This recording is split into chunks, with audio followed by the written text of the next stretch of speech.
여러분 반갑습니다. 오늘은 올해 마지막 주일입니다. 성탄은 잘 보내셨는지요? 하나님의 은혜가 여러분 가정 가운데 충만하기를 주의 이름으로 간절히 기원합니다. 기도하겠습니다. 은혜오신 주님, 오늘 2020년 마지막 주일을 맞이하게 되는데 삶을 잘 정리할 수 있도록 인도해 주시고 우리의 영적 위치를 발견하고 새로운 결단과 각오가 있도록 은혜를 베풀어 주시옵소서. 예수님 이름으로 기도하옵나이다. 아멘. 오늘 우리에게 주신 하나님의 말씀은 마태복음 15장 21절부터 28절까지 말씀입니다. 제가 봉독하겠습니다. 예수께서 거기서 나아가사 드로아 시돈 지방으로 들어가시니 가나안 여자 하나가 그 지경에서 나와서 소리질러 이르되 주 다윗의 자손이여 나를 불쌍히 여기소서 내 딸이 흉악하게 귀신 들렸나이다 하되 예수는 한 말씀도 대답하지 아니하시니 제자들이 와서 청하여 말하되 그 여자가 우리 뒤에서 소리를 지르오니 그를 보내소서. 예수께서 대답하여 이르시되 나는 이스라엘 집에 잃어버린 양 외에는 다른 데로 보내심을 받지 아니하였노라 하시니 여자가 와서 예수께 절하며 이르되 주여 저를 도우소서. 대답하여 이르시되 자녀의 떡을 취하여 개들에게 던짐이 마땅하지 아니하니라. 여자가 이르되 주여 옳소이다마는 개들도 제 주인의 상에서 떨어지는 부스러기를 먹나이다 하니 이에 예수께서 대답하여 이르시되 여자여 내 믿음이 크도다. 내 소원대로 되리라 하시니 그때로부터 그의 딸이 나으니라. 아멘. 아멘. 이 말씀은 한 2년 전, 3년 됩니까? 전에 마가복음에 있는 수르보니게 여인의 설교를 하면서 했던 말씀인데 오늘 이 마태복음에 나와서 건너뛰려고 그랬다가 또 한 번 더 살펴보는 것도 좋겠다. 또 들어보지 못한 분들도 있을 테니까 그런 마음에서 다시금 본문을 잡아봤습니다. 또 물론 그때 했던 내용과는 조금 다른 부분도 물론 있겠습니다만은 오늘 그 마가복음 7장 24절부터 30절까지 나온 그 말씀과도 같은 사건인 것을 봅니다. 이 가나안 여자가 나왔다고 그랬는데 딸이 흉악한 귀신이 들려서 아주 고쳐달라고 이 여인이 와서 예수 발 앞에 엎드렸다고 하는 장면이 나오지요. 마가복음에는 수르보니게 여인이라고 했는데 예수님께서 사실 그 드로아 시돈에 갔는데 그건 북쪽 지방에 있으면 이스라엘 땅에서 북쪽 땅에 해당되는 곳이었습니다. 아마 그 지방에 가서 예수님께서 쉬려고 하셨던 것 같습니다. 그런데 예수님께서 왔다고 한 소문 그런 것 이미 거기 알려지게 되니까 사람들이 거기까지 와서 이제 예수님을 이제 찾아오게 된 것이지요. 그리고 예수 앞에 엎드려서 이 수르보니게 여인이 엎드려 가지고는 불쌍히 여겨달라고 그렇게 얘기합니다. 아마 소리도 지르고 그렇게 되니까 제자들이 이렇게 보고 있다가 아이고 저 여자 아이고 빨리 돌려보내세요. 이 돌려보내란 말은 빨리 낫게 해서 보내달라 그런 말 아니겠어요? 그렇게 얘기합니다. 그런데 예수님께서는 사실 침묵 처음에 하셨죠. 맨 처음 침묵하셨는데 침묵하니까 제자들이 아유 좀 빨리 좀 어떻게 좀 돌려보내세요. 그런 얘기 했습니다. 그러면서 자꾸 엎드려서 이제 자기를 도와달라고 그러니까 예수님께서 하신 말씀은 나는 이스라엘에 잃어버린 양 외에는 다른 데로 보내심을 받지 아니했다. 그러니까 또 여인이 얘기하기를 주여 저를 도우소서. 딸이 지금 미쳐 돌아가는데 그럴 것 아니에요. 이 기회가 늘 있는 것도 아니고. 그래서 예수님께서 하신 말은 자녀의 떡을 먹임이 마땅치 아니하다. 자녀의 떡을 취해가지고는 개들에게 던짐이 마땅치 아니하다. 그런 얘기를 하게 되죠. 그럴 때 이 여인이 올소이다, 올소이다. 많은 개들도 제 주인의 상에서 떨어지는 부스러기를 먹습니다. 이때 예수님께서 그 말 들으시고는 여자여, 내 믿음이 크다. 그 마가복음에 믿음이 크다는 얘기는 하지 않았어요. 그런데 마태복음에 믿음이 크다. 그렇게 얘기하시면서 네 소원대로 되리라. 그랬더니 뭐 마가복음이나 마태복음에 있는 말씀처럼 그때 집에 가서 이렇게 보았더니 그 딸이 낳았던 때가 예수님께서 하셨던 그때와 똑같았다. 그런 얘기가 성경에 기록되어 있죠. 사실 이 말씀은 상당히 위치적으로 보면 드로아 시돈에 예수님께서 처음 간 사건이기 때문에 위치적으로는 복음이 땅까지 퍼진다고 하는 의미에서 중요한 의미가 있습니다만은 사실 이 본문은 참 이해하기가 참 어렵습니다. 예수님께서는 인종차별주의자인가? 가난한 여인에게 아이고 자녀의 떡을 취해서 개들에게 던지기 마땅치 아니하다. 이 인종차별적인 얘기 아닙니까? 유대인과 또 가난한 사람에 대한 차별. 그 당시 그런 차별을 많이 했었잖아요. 실제로 또 가나안 땅에 사는 사람들이나 아니면 북쪽에 사는 사마리아 사람들에 대해서 개처럼 생각했잖아요. 그것도 만약 그렇지 않다 그러면 예수님께서 하신 말씀은 농담이었는가? 그 농담하면서도 왜 그렇게 험한 말씀을 하시는가? 시험하시기 위해서 했다고 그래도 개로 그렇게 어떻게 표현할 수 있는 것인가? 또 하나, 우리가 또 흔히 이 본문의 말씀을 통해서 많은 목사님들이 설교하는데 은혜 받으려면 이렇게 참 자기 자존심을 다 내려놓고 그렇게 해야 된다.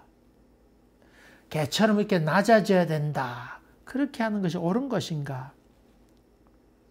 또 그런 면에서 본다 그러면 예수님께서는 이중인격자가 아니신가? 그분은 그 사람들이 많은 곳에서 병자들을 고치고 이렇게 이 선행을 많이 베풀고 했습니다만은 개인적으로 예수 앞에 왔을 때 이렇게 혹독한 또 가혹한 표현을 써가면서 모독해가면서 그렇게 말씀하셔야 하는가? 그런 질문을 하게 되지요. 여러분 어때요? 이 말씀 여러분 잘 이해가 됩니까? 저 오랫동안 참 이해가 되지 않았어요. 흔히 독재자들 얘기하면 개인적으로 아주 부도덕한 삶을 살아간 사람이 얼마나 많이 있습니까? 뭐 이쁜 여자를 어떻게 해가지고는 많은 여자를 권력에 의해서 또 협박하면서 데려와서 자기 마음대로 한다든가 그 여자들의 인생을 망치는 그런 경우가 얼마나 많이 있습니까? 또 뿐만 아닙니다. 돈을 끌어모아 가지고는 개인적으로 아주 치부하는 그런 사람 많고 자기 가족들 또 집안 친척들 다 아주 돈을 숨겨놓도록 하는 경우도 얼마나 많이 있습니까? 또 개인적으로 죽지 않은 사람들 얼마나 많이 있습니까? 뭐 온갖 비싼 술이며 쾌락적인 것을 다 쫓아서 하는 그런 경우가 대부분 아닙니까? 그런데 깨끗한 삶을 살았던, 그리고 개인적인 삶에서 깨끗한 삶을 살았던 그런 사람이 있습니다. 독재자이면서. 여자 문제에서나 또 그가 술이나 담배도 피우지 않았습니다. 또 개인적으로 도덕적인 그런 삶도 그렇게 살았습니다. 그가 부정하게 재산을 축적하지도 않았습니다. 애국심도 많았습니다. 그는 오스트리아 출신이었는데 거기서 군대에 들어갈 형편이 안 되니까 그는 독일로 가서 군대 징집을 요청하게 됩니다. 그런 점에서는 아주 애국심이 지독한 아주 높은 그런 삶을 살았던 사람이지요. 이 사람 바로 히틀러입니다. 그러나 이 개인적인 삶은 그랬지만 또 아리안족의 혈통을 위해서 많은 유대인을 학살하도록 그렇게 또 말하잖아요. 인종 청소를 해야 된다고 생각하고 또 아리안족의 종족을 보존해야 된다고 생각해서 SS 친위대인데 훈련받은 그 특별한 그 군인들이 있었잖아요. 그런 사람들과 그 유럽에서 잡아온 데리고 온 그 이쁜 여자들과 성적인 관계를 맺도록 해서 그 아기들을 많이 낳도록 했습니다. 따로 이렇게 집단 모임 있는 곳에 여자들을 모아놓고는 거기서 애를 낳고는 부모가 누군지도 모르게 그렇게 키운 애들이 많이 있습니다. 여러분 그 히틀러 사진 진행해 갈 때 사진 가운데 애기들이 나와서 히틀러 이렇게 하는 장면 여러분 보셨죠? 거기는 많은 애들이 또 그런 애들보다 더 작은 애들 유치원에서 자라듯이 이렇게 큰 애들이 다 그렇게 관계를 맺어서 낳은 애라고 하는 것입니다. 여러분 그래서 지금 애들이 자기 부모가 누구인지 모르게 아리안족 혈통을 유지시켰던 사람이 바로 히틀러입니다. 그런데 보면 아주 히틀러는 아주 이중인격자라고 볼 수 있지요. 나치 전범주의였던 아이히만 같은 사람도 그렇고 이번에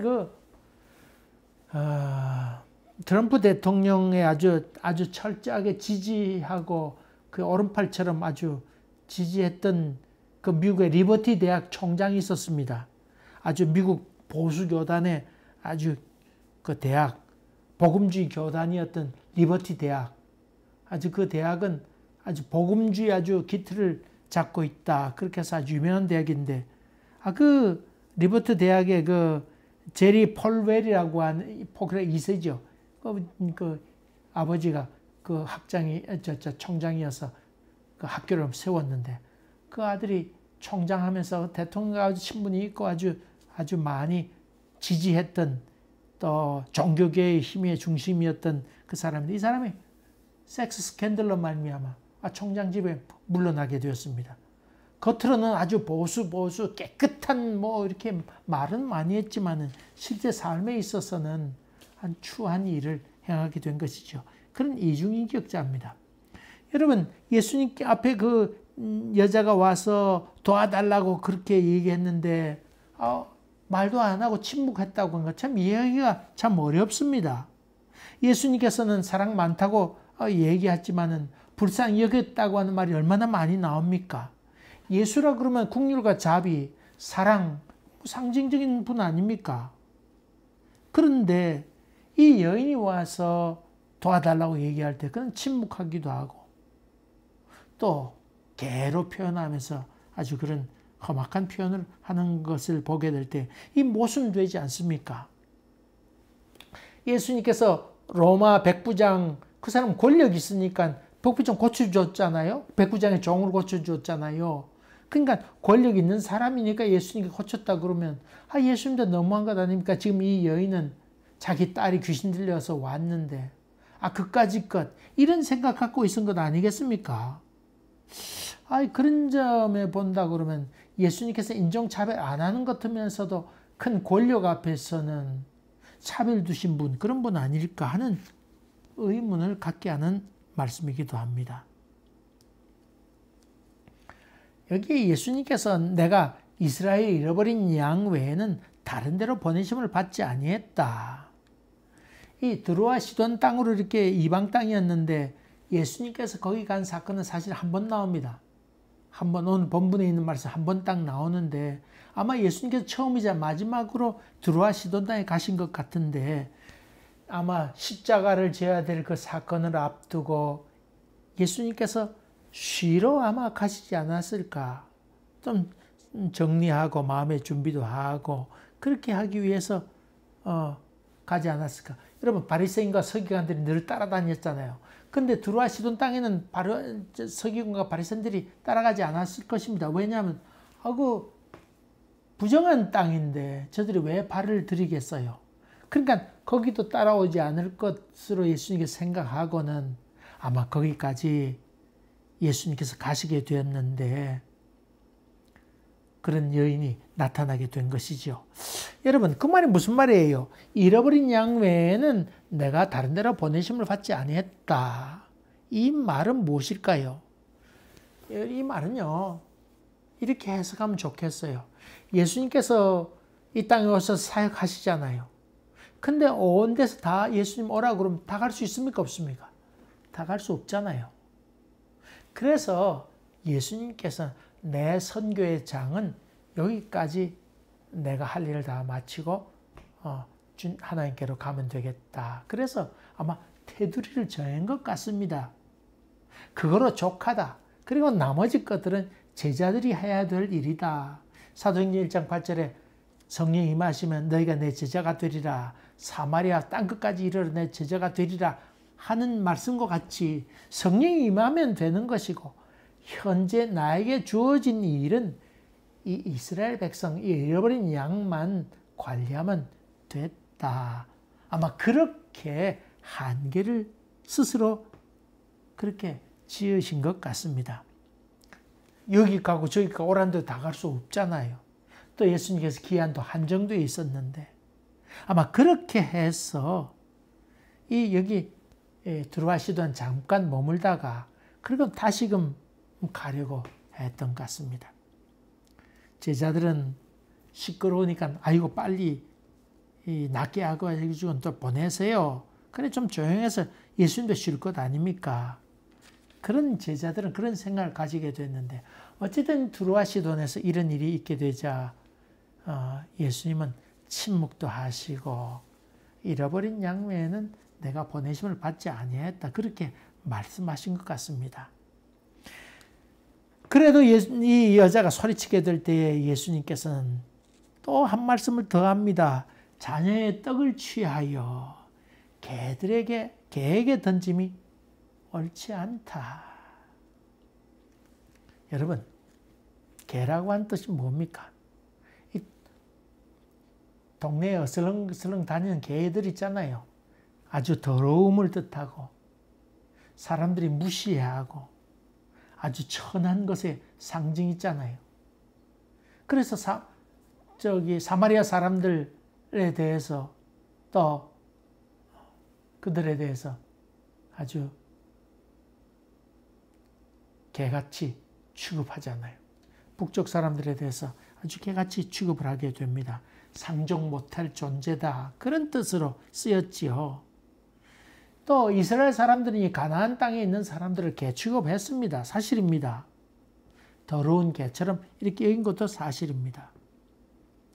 여러분, 예수님께서 한 말은 자녀의 떡을 취해서 개에게 던지기 옳지 않다, 그렇게 얘기했는데 이 말들은 이 여인은 옳소이다마는 개들도 주인의 상에서 떨어지는 부스러기를 먹나이다. 여러분, 이 옳소이다마는 이 여자가 한 말은 우리 개입니다. 당신들이 이스라엘 사람들이 얘기하는 우린 개입니다. 그렇습니다. 그렇지만 주인의 상에서 떨어진 부스러기 먹습니다. 그렇게 얘기한 겁니까? 이 말을 들었더니 예수님은 내 믿음이 크다 칭찬해 주고 또 치료해 주십니다. 이 여인의 말은 내가 더러운 개입니다마는 딸만 고쳐주시면 내가 뭐 개가 돼도 좋습니다. 아예 딸을 고치겠다는 신념만 있으면 내가 개 같은 여자가 돼도 좋다, 그런 뜻입니까? 근데 기독교 설교할 때에 많이 하는 것이 낮아져야 된다. 여러분, 목사들이 얼마나 그런 말 많이 합니까? 어려움이 있으면 여러분 낮아져야 됩니다.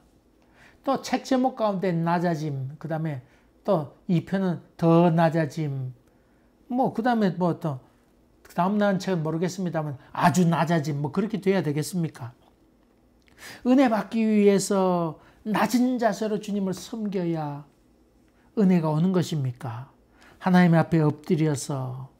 여러분, 겸손한 것이 참 중요한 일이죠. 참 겸손이 얼마나 귀중한 기독교의 덕목입니까? 그러나 참 이렇게 비굴하기까지 해야 되는 것입니까? 이 여인이 예수님 발 앞에 엎드렸지 않습니까? 그거로 족하지 않겠습니까마는 개 취급 당하면서까지도 그렇게 해야 은혜를 받을 수 있다고 하는 것입니까? 여러분, 자존심이 땅에 밟혀야 하나님 기뻐하는 것입니까? 늘 간증에 그런 얘기하죠. 쫄딱 망해서 내 자존심이 다 땅에 떨어졌을 때 하나님께서 도우셨다. 그런 얘기하면 또 그 간증을 듣는 사람들이 박수를 치고 눈물을 흘리고, 실패한 사람들, 또 억울한 사람들이 울면서 아이고, 내 저 사람이 참 밑바닥에 떨어진 거 생각하면 나는 아무것도 아니지, 한참 멀었지, 그러면서 은혜 받으면서 집에 오는 경우도 많이 있습니다. 물론 겉에만 멋만 들어가지고는, 겉멋만 들어가지고는 자기를 최고로 생각하는 그런 사람들에 대해서는 하나님께서 꺾으시면서 하나님이 역사하시면 우선으로 우위에 두면서 역사하시고 인도하시는 분인 것은 우리가 분명히 알 수 있습니다. 하나님 중심으로 살아가라고 하는 그런 말씀인 것은 분명합니다. 그러나 예수 앞에 살려달라고 엎드린 여인에게 이 개 같은 여자야, 그렇게 하면서 자존심을 그냥 확 짓밟아버리는 분이 예수란 말입니까? 여러분 어떻게 생각하세요? 예수니까 이렇게 힘든 것입니까? 정말 이렇게 자존심 상해야 예수 앞에 올 수 있는 겁니까? 이런 질문을 하지 아니할 수 없습니다. 여러분, 그런데 이걸 풀 수 있는 단어가 하나 있습니다. 이 단어는 예수님께서 쓰셨던 단어입니다. 여기에 예수님께서 쓰셨던 단어 가운데 여기만 나오는 특별한 단어가 있습니다. 그것은 개라고 했던, 개에게 던짐이 마땅치 아니하더니 개라고 하는 단어는 여기만 나오는 특별한 단어입니다. 요 개는 뭐 길거리에 어슬렁어슬렁 다니는 그런 개가 아닙니다. 그런 개가 아닙니다. 여기 썼던 개는 작은 개, 그렇게도 할 수 있겠고,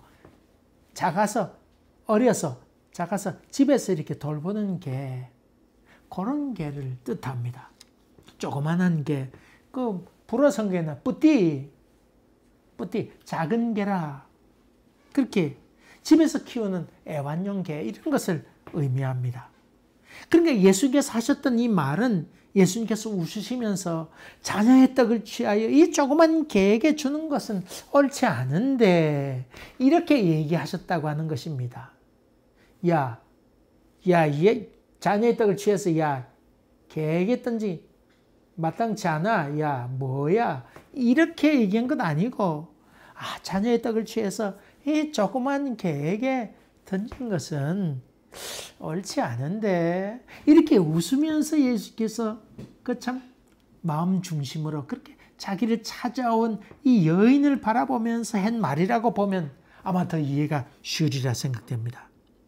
일반적으로 이방인들에게, 이 이스라엘 사람들이 이방인들에게 했던 그런 개념의 차별적이고 무시하는 그런 개념의 개가 아니고, 애완용 개, 사랑하는 개.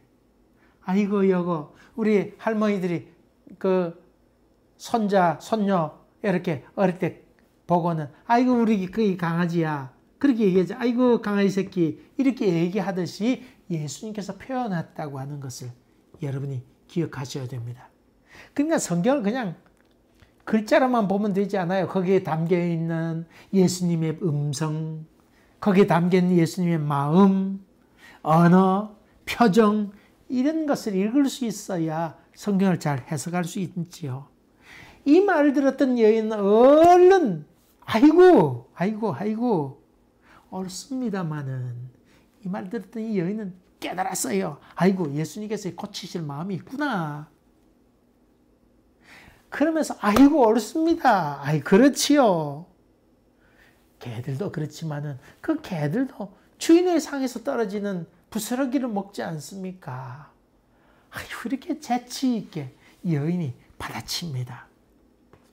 예수님은 예수님의 말씀을 듣는 순간에 거기에 담겨있는 예수님의 음성, 표정, 눈빛, 이걸 바라보면서 예수 그리스도야말로 참으로 선하신 분이라구나 하는 것을 확신했습니다. 그러니까 그것을 확신하는 순간에 마음에 큰 믿음이 생겼습니다. 이것을 우리는 달리 표현한다고 그러면 지혜라고 얘기할 수 있습니다.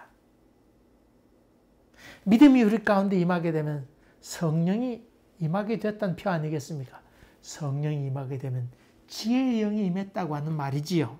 이 여인은 그 말 듣는 순간에 예수의 마음을 읽을 수 있었습니다. 이 그녀는 저런 이중인격자가 있나? 병 고치는 은사가 있으면 다 아니야. 그렇게 생각하지 않고, 또, 이 개들에게 줌이 마땅치 않다. 그 말 할 때, 아이고, 이 사람 별 볼로 없구나. 그래, 돌아서서 뒤도 안 보라고 갈만도 한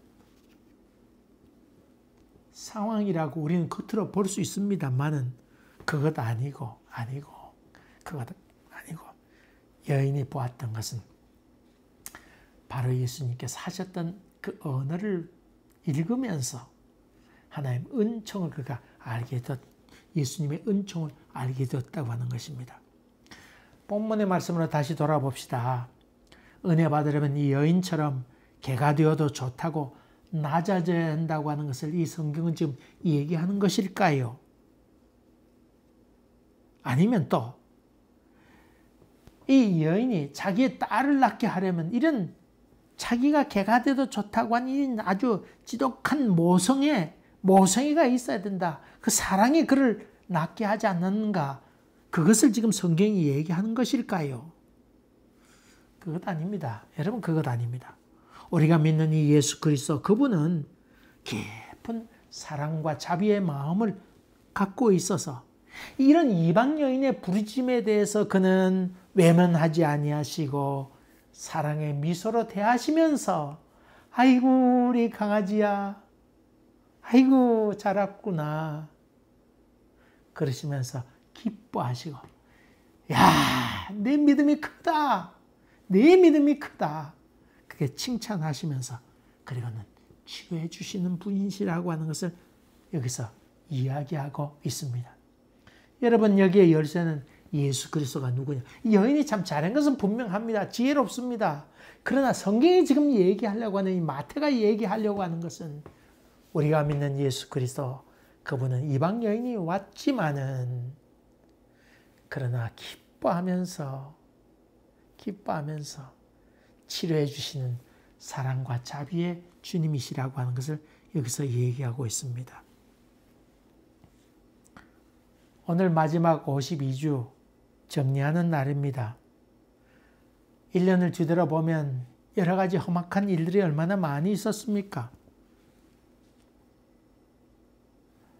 얼마나 많이 있습니까? 이런 일이 있으리라고는 여러분 상상이라도 했습니까? 이것뿐만 아니라 코비드뿐만 아니라 개인적인 일에 있어서 이런저런 일들이 얼마나 우리 가운데 많이 있었습니까? 사업도 그렇고, 가정적으로도 그렇고, 자녀 간에도 그렇고, 이 일들이 한두 가지 아니었습니다만은, 그러나 가만히 생각해 보면 주님의 깊은 사랑과 은혜가 있었음을 우리가 부인할 수가 없습니다. 부인할 수가 없습니다. 좋으신 주님께서 이끌어 주심에 대해서 우리가 부인할 길이 없습니다. 곰곰이 한 번 더 생각해 봅시다. 지금의 내가 어려운 형편에 있지만 또 하나님께서 이 상황을 바꾸셔서 선하게 인도해 주실 거야 라고 하는 미래에 대한 믿음도 그만큼 우리에게 보장하고 있다고 하는 것을 성경은 우리에게 얘기하고 있습니다.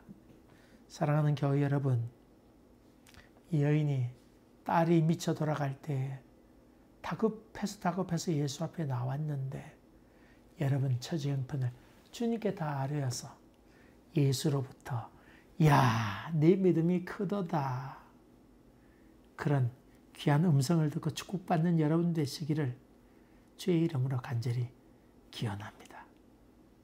기도하겠습니다. 은혜로우신 주님, 이 여인처럼 주님의 표정을 읽고 주님의 언어를 잘 듣고 주님의 음성에 잘 반응해서 성령으로 말미암아 큰 지혜로 우리 심령에 큰 믿음으로 가득 찰 수 있도록 인도하여 주시사, 아이고 주님께서 나를 도우셨구나, 이 고백이 우리의 고백이 될 수 있도록 도와주시옵시고, 1년을 마무리하면서 우리의 위치를 찾고 하나님의 은혜를 다시금 회복하는 복된 시간 되도록 도와주시옵소서. 그동안 주님의 손이 되고 팔이 되고 입이 되고 눈이 되고 또 귀가 되었던 모든 손길 가운데도 주님께서 큰 은혜로 더딥혀 줄 줄 믿사옵고 지금은 우리 주 예수 그리스도의 은혜와 하나님 아버지의 지극하신 사랑과 성령의 역사하심이 저희들 가운데와 또 주님의 온 자녀들 머리 위에와 흩어져 있는 많은 선교사들과 수고한 손길들 머리 위에 지금부터 영원토록 함께 계시기를 간절히 축원하옵나이다. 아멘. 아멘. 여러분 감사합니다. 송구 영신 예배가 있는데 자정에 그 전에 말씀 올릴 테니까 여러분이 31일 밤 꼭 준비하셔서 온 가족이 모여서 첫 시간을 하나님께 드린다. 그런 마음으로 같이 예배 드리고 뭐 집에서 촛불 하나 켜놓고 또 TV 켜놓고 이렇게 예배 드려도 좋겠습니다. 하여간에 송구연신 예배를 드리면서 하나님께 첫 시간을 주님께 드리는 시간이 되기를 간절히 바랍니다. 감사합니다. 또 뵙겠습니다.